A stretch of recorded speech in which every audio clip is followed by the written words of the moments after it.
Kamocha kasuv bezohar Parshas Vayeschanan dafresh samech zayin amud aleph the halochas berichimus de mare al libei val nafshei val mamone chulu, that it says about Avraham that he was not concerned in his heart on over his soul and his money and so forth. Ayin Sham, look over there.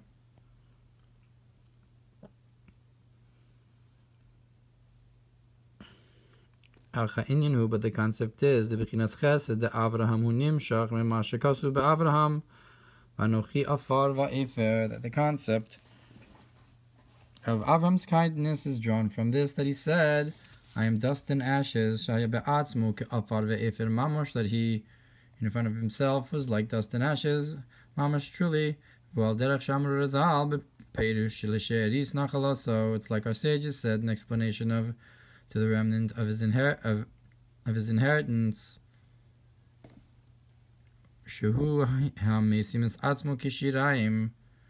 That's like someone who places themselves like the leftovers, and like extra. That is because of someone's tremendous humility in their eyes. They consider themselves as something extra and leftovers, that they consider themselves this extra and leftovers in the world. That since their soul is humble in comparison to all. And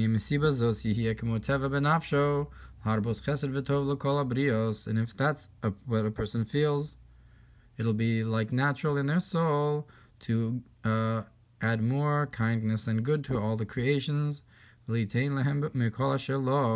to give everything to them from what he has, to the point where he doesn't leave anything for himself.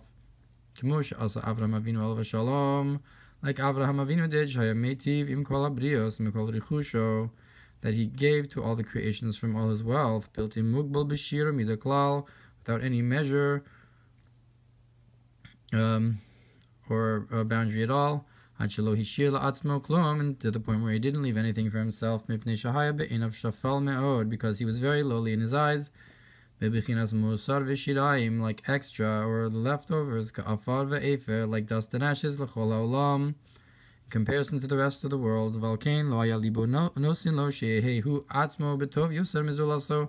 Therefore his heart did not allow him to be in a better place and state than someone else, that he should be in good and wealth,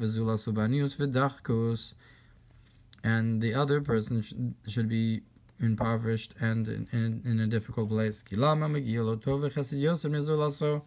Why should he have a good and kindness more and kindness more than someone else?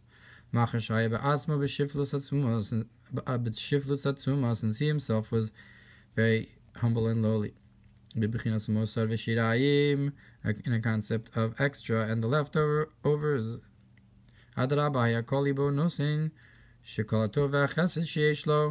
But rather his heart would give that all the good and the kindness that he has, he should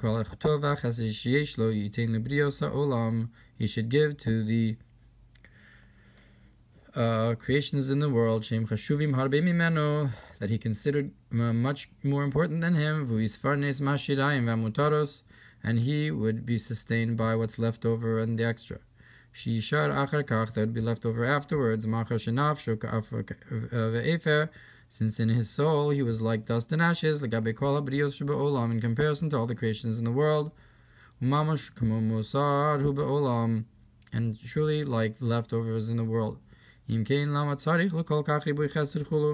so, why would he need so much for himself of the kindness? And therefore he gave freely of all his wealth, until he didn't leave over for himself,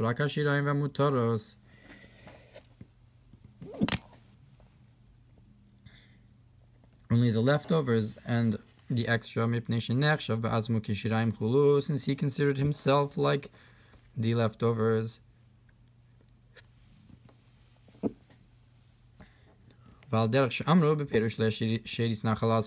like our sages said in explanation of the that Hashem atones for the remnant of his inheritance. So what does that mean? Who does Hashem atone for? To someone who places themselves like the leftovers. What does this mean? To place yourself. That is only that you consider yourself like that. But Avraham Avinu, he actually, through his actions, placed himself like the leftovers. Like he said, that I am dust and ashes. Therefore all his wealth and property didn't consider it his own at all. Because he didn't need any more abundance than someone else, because he was dust and ashes.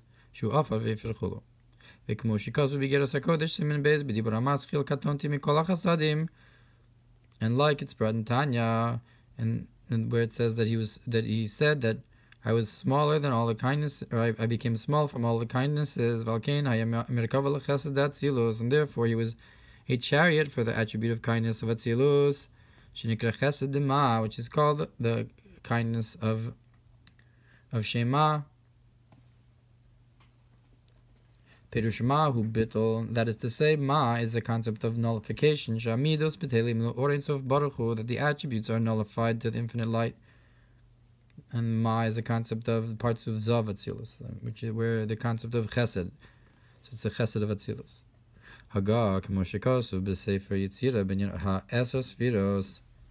And like it says in Sefer Yetzirah concerning the 10 Sfiros, that they bow down in front of his throne. So you have a concept of bowing down and nullification of the attributes in comparison to the infinite light may be blessed.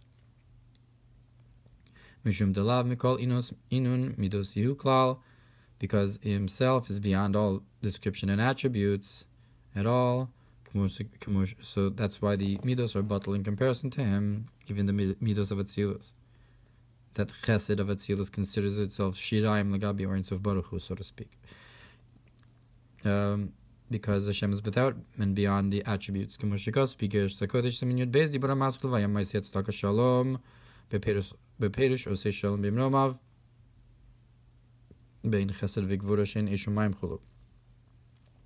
Like it's brought in Tanya about the idea of charity makes peace, about the concept of the peace in his heavens, that chesed and gvura, which are likened to fire and water, make peace in the heavens in comparison to the concept which is beyond them. And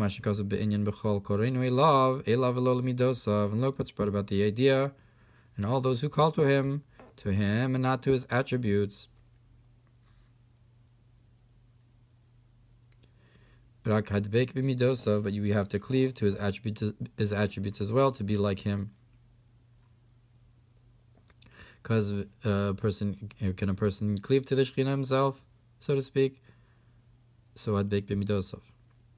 Ulachin shaykh b'tla chesed atzilus legabi orin sof baruch hu ad shenikra chesed dema, and therefore you can have a nullification of chesed of atzilus in comparison to the infinite light may be blessed, to the point where it's called chesed of ma, that is in a state of nullification. And to this attribute, Avraham was a chariot, through this that he said that I am dust and ashes. Parshas Ekev, Sufti Boramaskil Eretz Harim Uvakaos. Sham Nispor B'derech Tzara Kol Mashikosov Kan Mori V'chamizal Barichus. And so if you look in the Likutei Torah Ekev about the land of hills and valleys, there it explains, in short, everything that the Mittel Rebbe, my father-in-law, says here at length. So these Kitzurim and Hagos are from the Tzemach Tzedek on the Mittel Rebbe's Mamer. Kitzur Gimel Mahaga, Perush Eich Shaykh B'Atzilus HaChesed Mitzad HaBittul. That is, we explain the idea of how in Atzilus you have kindness in a state of nullification, even though it's so high and such a mighty light. That the nullification of the attributes of Atzilus, or to the concept of that he is not of attributes at all, and that's the concept of to him and not to his attributes. That's the end of the Haga or the Kitzur.